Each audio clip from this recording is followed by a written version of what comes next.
So may hapon mga amigo higala no, mga badi nato diha. Kumusta mong tanan? So ning for today's video mga badi, limpyo ta sa atong bass guitar. Gamit ni sa simbahan atong limpihan kay hapit na atong fellowship, medyo saba gid siya, inig matandog ang chord. So mao lang ni mga badi, tips and advice nga kung naamoy mga ingani bass or gitara, pag once nga matandog musaba dayon ang inyong kanang guitar or bass, musaba di siya, matandog lang ang keyboard, ang chord. Bot pasabot pa din kalimpyuhan na gina siya.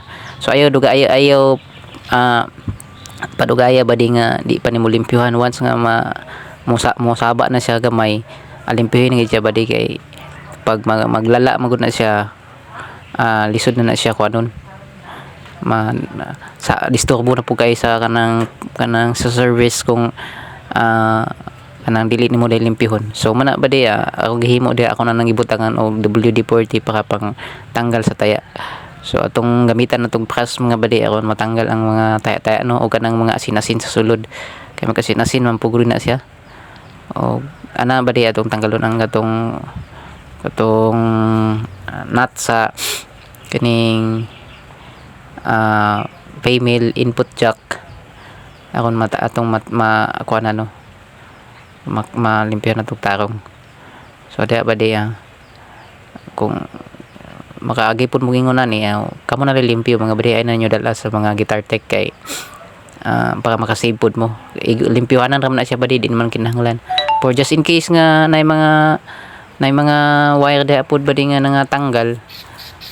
Kung dili ninyo kaya nga ibalik og sulda, akong advice idala na lang po sa guitar tech kay basig maguba po nino ng imong bass or gitara. So pero kung kaya man lang nimo badi pagsulda, so ikaw na lang himo badi para makasipog ka og panahon, kasipog ka og kanang budget nimo.